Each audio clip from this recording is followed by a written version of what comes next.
your host, Sherrod Blakely, and today we have quite the treat, my friends. We have our good friend Sam Amick with the Athletic senior NBA writer, and Sam, we're just gonna, this is a little bit different for our audience because they're used to Sherrod and my co-host Kwani, but she is having some flight issues, which Okay. to me is like great because that means more time for me to talk and flatten my gums. So Kwani's loss is my gain, and your arrival is definitely the gain for our audience. And Sam, we're just going to jump right into it and just start talking about the trade deadline. And the question on the minds of Celtics fans certainly is Danny going to do a deal this year? Sherrod, first of all, thank you for having me. I haven't seen you in a minute. I hope you're holding up okay, brother. You look good. And apologies to, I didn't know we were going viewing audience today. This is the trade deadline week grunge special, so I'm coming casual with it. As Dan, yeah, I you're rocking the cues. I feel like I should shout out the TNT folks who gave me the free swag here that I'm showcasing. But listen, we all know your audience more than any other kind of fan base.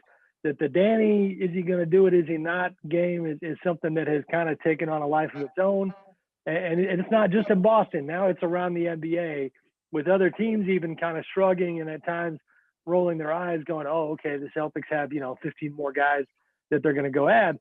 Like always, we'll see. Now, if you would have caught me last night, I was really starting to think that this Aaron Gordon thing was going to heat up today, and who knows, maybe even go down today. And I would still put him at the front of the line in terms of what seems most possible. I've written about the Harrison Barnes stuff. That doesn't seem real probable. The Kings are holding on to him. I was told that the Celtics are somewhat out on the John Collins pursuit, that there's some concern about the fact that he's going to cost a lot of money this offseason. So Gordon has been my focus. And I would say this, like the one change, and I'm curious to get your read on this, in terms of Danny and the Celtics kind of the mood that they normally have this time of year, is you're kind of sensing, at least from other teams, that the level of motivation and the pressure that's been applied to the situation is such that maybe it does finally get it over the finish line, because 500 team roughly that is used to being in the conference finals, with now young guys who are used to being on all-star teams, and they want to win, and a lot of angst and a lot of stress and pressure that I do think is kind of working its way up into the front office, and I'm dying to see what Danny does. Yeah, it's a little bit different this year, Sam, because in the past, when the trade deadline came up, the Celtics record-wise were still among the top tier teams in the East. And so there was less a sense of we need to make a change so we can get better, as opposed to we need to make a change to maybe get over the hump, which Danny then Right, says, nah, we're good with our guys we got. This right, year, 500 team, it's hard to imagine that Thursday at 3:01 p.m. that the Boston Celtics will look identical then as they do now. I just right. think that there is greater motivation for Danny to get a deal done.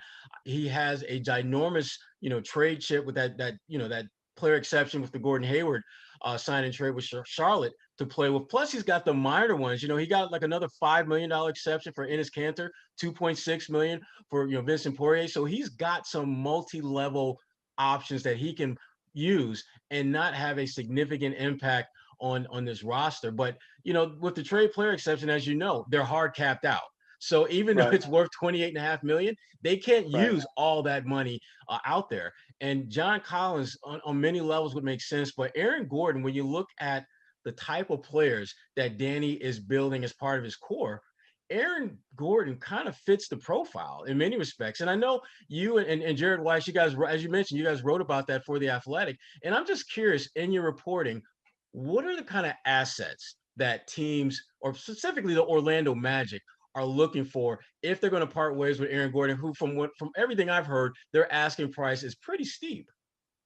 It is steep, and and listen, Matt Moore at the Action Network put out a story yesterday about multiple first-round picks being on the table from Boston. That's my understanding as well, and it seems like the one part that is still in flux, potentially, as far as the possible framework, is the Marcus Smart, inclusion or lack of inclusion, and that ties into what Sherrod, you're talking about with the trade exception and the size of it and where they're at with the hard cap, where, one way around that and to use, almost all of that exception is to send a guy like Marcus out, with his salary. Now, Celtics fans hear that. You got a lot of affection for Marcus.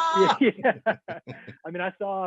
I wish I could credit this tweet. I just saw a tweet from a media person that said something like, trading any deal that includes Marcus Smart going out and Aaron Gordon coming in, is grounds for relocation of the Celtics. So, this is a hot topic.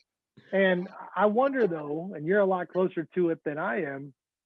I love Marcus as a player and enjoy the hell out of him as a person, from a media standpoint, but there's a lot of history there and he runs really hot and his intensity has been a real, part of their fabric. But you do occasionally hear noise that, maybe they're looking to turn a new page. And that's where other teams are getting excited because Marcus has value on the market and he's the kind of guy that can, fit into a lot of elite cultures. But, for the Magic, you're talking about those picks, that's what they're looking at. And if I had to guess, I think there's probably a lot of haggling going on in real time about the protections on the picks. Is it going to be 2 straight firsts? Is it going to be a first and a second? And the idea that Boston was pursuing and is still believed to be pursuing not only Aaron, but Evan Fournier in this situation as well is big because it's obviously that would require, I think, Marcus going out. And if you talk about kind of reputation and personality, the fans are going to look at that and go, wait a minute, like Marcus Smart and what he stands for. And then Evan Fournier, who just floats with the wind and plays great one day, not so great the next day. And he's not going to get into anybody's backside competitively. So I'm dying to see what happens. Denver's still in the mix 100%. The difference with Denver is kind of fascinating because you talk about the past years with Boston and Danny's normal kind of mood. That's very much how Denver is right now. They have the luxury of being 25-17 and feeling like we got an MVP candidate, we have an all-star caliber wing, and then we have a young rising star that they think he is a budding superstar. So they feel like they got a trio. And then, can they add a guy like Aaron who really, for as much focus as we talk about Aaron's offensive side way too much. Aaron's defense has everything to do with why he's got a market here because the Nuggets look at it as Kawhi Leonard, LeBron James, Luka Doncic, like they need another body like Aaron to go help them on that side. So I think it's those two teams. And if a move's going to happen, I think it'll be one of the two.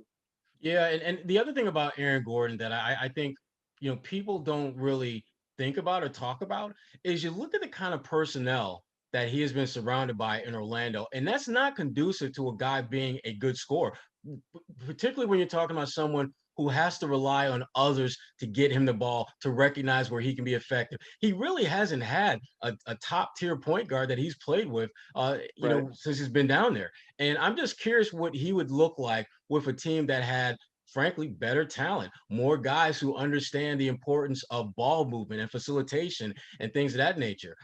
He's an interesting prospect. No, there's no question about it. But when I look at the Celtics team, Marcus Smart, we've talked about, and the guy that is starting to get more talk is Mr. Robert Williams III. And just what are some of the things you're hearing about him? And are there some other guys on this Celtics roster besides the two J's that teams are kind of excited and interested, at least to kind of poke the bear and see if there's something there? Honestly, to me, it would be Robert, and to a lesser degree, Payton, just because shooting being what it is in this league, and he's had some pretty good moments in his rookie year, but it's not a lot. Like that's the thing that I learned through the course of the past few weeks and trying to track some of the Celtics stuff was that, like, if you go back to the Barnes situation, I had written a whole thing that admittedly was very much skewed like from the Celtics side and their perspective. And then it was like on the back end, even though ironically I live, as you know, near Sacramento, right? Then I kind of doubled back and it was like, wait a minute, hold the phone. The Kings are not as eager to get rid of Harrison as we thought. And not only that, my understanding is they're not, really all that interested in any of the Celtics young pieces in terms of like, the type of guy that's going to move the needle for them. And I think that's where Danny's in a tricky spot because, once you get past the picks, then, you're kind of having to do a sales job with some of these young guys. But Robert for sure has put himself in a spot where, his reputation's gotten better, the respect is coming, and there's going to be a market there. And anytime you got a guy with multiple years left on a rookie deal and that kind of controlled cost with actual production, that's huge because, as you know, Sherrod, it's like the way the CBA is built now, you got 70 to 80% of the money going to the superstars on every single team. And then you got to get real creative around the edges. And if you can have any kind of impact player on a low number like that, that's a really, really big deal. One of the things that we like to do, Sam, around here is we like to play games. And I got a game for you. And the game is called Pick and Roll. Now, here are the rules. You'll be given two options. You pick one of them and explain why you are rolling with that pick. Okay? Now, got you. Neither of these scenarios can be done straight up. We know that. But a deal centered around Rob Williams for Atlanta's John Collins, or a deal centered around Marcus Smart for, let's say, Lonzo Ball. Which deal are you doing if you're the Boston Celtics? If I am Danny Ainge and I got Mike Zarin over in the shadows over here, I'm going to go for the Marcus Smart Lonzo Ball deal. And I already kind of hinted at why. I could be wrong, but I do right now feel like there's noise and smoke around Marcus that, in terms of like taking a pulse on the dynamic between a player and an organization, I feel like it's going towards that direction of him being a guy that eventually will be on the way out. But more importantly, we just hit on Robert Williams and everything that comes with that kind of impact at a low number. To go get John Collins, he's a fantastic player, but you're going to have a similar problem to what the Hawks are facing right now, where he turned down a $90 million extension last offseason and is widely known to see himself as a max player. So then it becomes, we like John Collins, but do we like him at that kind of a number? Right. And then the question becomes, what's your ceiling? And are you going to lock yourself into a situation where you're maybe a second round playoff team every year, but that's as far as you're going to go? With Lonzo, now the numbers are not that drastically different, but my understanding is that, as he goes into, he's got 1 year left on his rookie year, that he's looking, he could be extended this offseason, like $20 million a year roughly is kind of what his people are putting out there in terms of cost. That's not a terrible number. You know what I mean? Like, it's a little high because Lonzo's had a lot of down moments in his young career, but the defensive playmaking, the improved shooting, and the ability to play off the ball and play, I think, well with guys like Jalen and Jason, I think that could be good. And you'd have a really versatile perimeter attack and then just keep trying to find a way to fortify that front court, hold on to a guy like Robert Williams. So I am making that pick or the roll, whichever one you want me to do, Sherrod, but that's my trade. Well, full disclosure, I absolutely love Marcus Smart to death. I have loved him going all the way back to when he was, getting in the faces of guys at Oklahoma State, right. When, he was a face of Oklahoma State, not Cade Cunningham. And right. As much as I love Marcus, I probably would do the same deal. Robert Williams is a young unicorn in many respects. Guys that big, that long, that athletic, you start canvassing the NBA landscape, you don't see them. And to have him in a situation where you have him under a controlled contract that even when it comes time to do an extension, he's not going to demand John Collins kind of money. Yet his impact could be comparable, not statistically, but in terms of impact, as much, right. if not greater. And then you look at Lonzo Ball. To your point, $20 million a year for Lonzo. If you think about $20 million a year for him at the age he's at now, $20 million or so a year for Marcus Smart where he's at, it becomes pretty clear that Lonzo is probably the safer bet going forward. Now, am right. I going to cringe with it if that deal went down? Absolutely. Because right. my fear with Marcus Smart, and I think part of this is in the back of Danny's mind, is you may very well be looking at Tony Allen 2.0. And that is when they didn't meet Tony Allen's financial demands and what he wanted to do money-wise, he left. Not only did he leave and create more opportunities for himself, he became a movement in Memphis. Right. I mean, right. that franchise has been forever changed since he arrived there. And I get this feeling that if Marcus Smart is paired with a Brandon Ingram, a Zion Williamson, you got the young big from Texas at the center spot, and you start going down the list of really good players, you add an elite defender on the wing to that mix, who is going to have a domino effect on those other guys playing a little bit harder than they probably do right now. All of a sudden, you've got a team out west that isn't just going to be pretty good. You got a team out west that's going to be competing at the top of the food chain. For Marcus Smart, it would mean a greater, more enhanced role and certainly more money. And for the Celtics, as much as I think Lonzo can help them, I'm not sure if he's going to be able to give them the impact that Smart does. And again, I don't think him and Marcus, I think, are very different players. But I always come back to impact.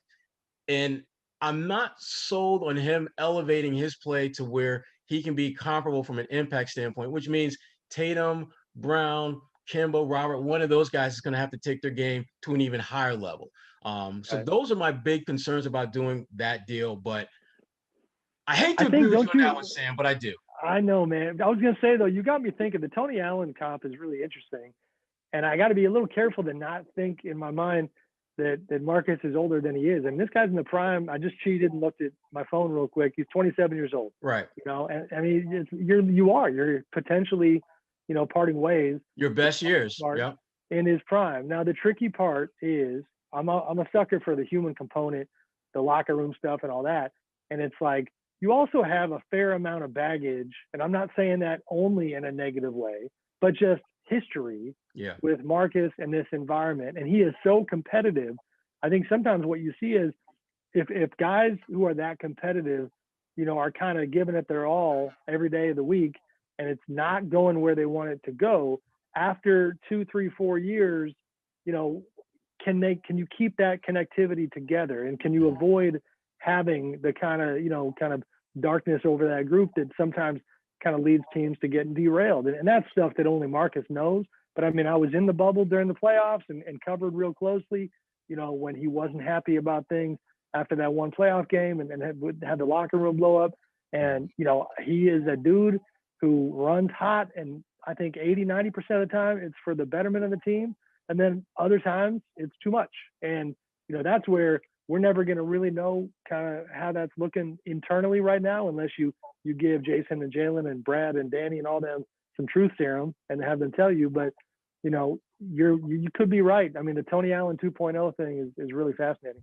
Yeah, I wish I would have thought of this before. Like a round robin between Tony Allen and Marcus Smart, who wins that head-to-head. But we'll save that for another day. Hey, I got to jump in with this before we move on. This is not on topic, but I assume you saw the Tony Allen, Draymond Green back and forth today? I heard about it, yeah. I just love it. If the listeners and the viewers didn't see it, Draymond Green declared himself the best defender in the history of the NBA. Tony Allen jumped in and said, you know, he's calling cap on it and says, you know, who stamped you? And then Draymond hits him with, you know, I was waiting on you to stamp me, but you know, we used you in that one playoff series en route to my first championship. And so, you know, it is what it is. But that kind of back and forth, you got to love social media sometimes. That's back in the old days, Sherrod, we didn't get this. No, we didn't. But I will say this, though. When the late Kobe Bryant is asked who was the best defender on you, and he says Tony Allen without hesitation. Yeah. Sorry, Draymond, you're a great defender. But when the Black Mamba is giving Tony Allen that stamp of approval, I kind of got to lean towards Tony on that. First team all defense. Exactly. We got one more game for you. And this one is called Fill the Lane. And it's basically, I will give you a statement and you will fill in the blank within that because you're filling the lane. Okay? Here we go. Blank really needs to get a deal done at the trade deadline if they are truly going to be one of the last teams standing. I promise you, I'm not saying this because I'm on a Celtics spot. I think the answer is Boston. Like I thought about this and I'm thinking the Clippers come to mind. So maybe they're a close second.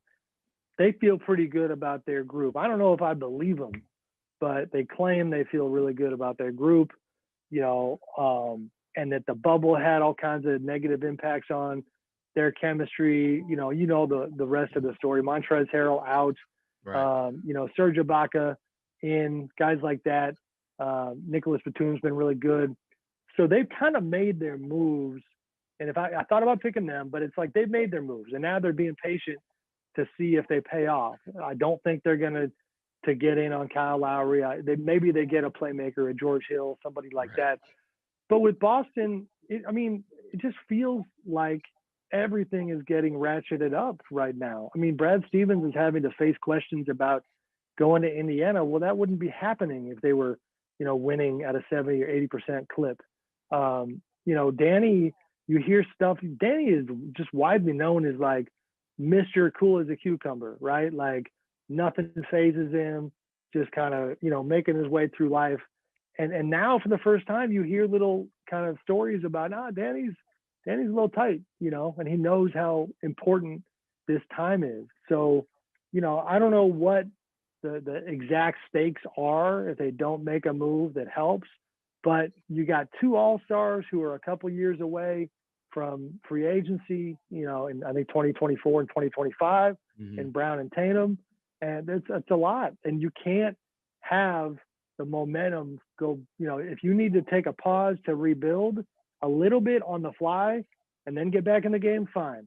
But if you regress, then too much, then you have all these talented, players that you've been able to get your hands on. You've got those guys wanting out, wanting other situations. And so I do think there's a lot of pressure on Boston to get something done. Yeah. And my first thought was to look at a team like Utah, who has a lot of pieces that I love, but they seem to kind of hit this little dip. And I don't know whether it's just a blip in the road or whether it's just, flaws within their structure that are being exposed. But to your point, Boston is the eighth. Are they the eighth best team in the Eastern Conference? Their record says they are, but their roster and their players make you feel no, they're not that bad. And I think Danny, he's got to figure out what kind of stimulus package can I put together to get this team back revved up, get my basketball economy going. It better be more than $2,200, Sherrod. Exactly. Because if we're talking $2,200, we have nothing done, nothing accomplished. But I think he's trying to figure that out. And that trade player exception is, again, it's the big chunk out there. But man, my gut just keeps coming back to Danny doesn't do anything this time of year. And when we look back at the Isaiah Thomas deal back in 2015, which was the last significant move he made at the deadline, I remember being in out west with Danny talking about 90 minutes before the deadline, and they didn't have anything done. And then literally within the last hour, Ryan McDonough, former assistant GM at the Celtics, who at the time was the GM of the Suns, decided to relent and give up Isaiah Thomas for I think it was like a future first round pick that turned out to be the kid from Kentucky. Scala BCA. Yeah, him, and also Marcus Thornton, who was just kind of basically, kind of got the easy pass through Boston, where he just came in, stopped for a second, and was moved on to Phoenix. And that was a deal that Danny didn't feel all that great about getting done because it happened at the last hour.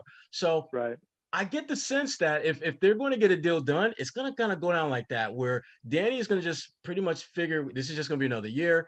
And then the Hawks are going to say, okay, we'll take that future first round pick this year and 2 years from now and the trade exception, and we'll give you John Collins. Or it'll be something that will be a pleasant surprise that the Celtics were hoping would happen, but weren't all that comfortable and confident would happen. But it's going to be interesting. It's going to be interesting. Along those lines, I agree with you for sure. And this is shameless self-promotion, but you made me think of a story I wrote last year. And to your point about deals happening at the last minute, it was one of my favorite stories I've done during trade deadline season.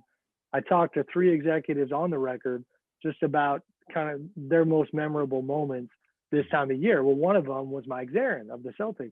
And Mike, if you go back and read that story, he tells all kinds of stories about, I think he talks about the Isaiah Thomas trade and all these other deals that come together at the very last minute. I mean, you're talking buzzer beaters where they're hoping the NBA lets him in 5 seconds late type of stuff. So, right.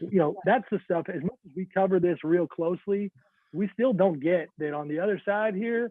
The boards are up. They got all the scenarios charted out. They're working through 50 different things and then, trying to figure out what's going to advance your franchise. And so for sure, I think Thursday is going to be a busy day. Yes, absolutely. And along that whole self-promotion thing, Sam, we are shameless with our guests when it comes to self-promotion. So if there's anything you want to promote, by all means, go at it. Because Thank you, my friend. We have absolutely no hesitations or reservations about doing that. Appreciate you. So Sam Amick, senior NBA writer with The Athletic. Check out his stuff. Great content as far as the trade deadline and beyond with different NBA topics and subjects that he's covered. A longtime veteran NBA reporter. We go way back to when I was in Detroit. He was in Sacramento. Different kind of Kings team that you covered back then. Certainly different Pistons team that I see out there now. Sure. We both kind of grown up a little bit, so. We have, man. You look good, though. Happy for you. Keep doing your thing. Thanks for having me, Sherrod. No problem. Thank you, Sam. Sam Amick, senior NBA writer with The Athletic. Thanks so much for your time, my friend. Thank you, brother.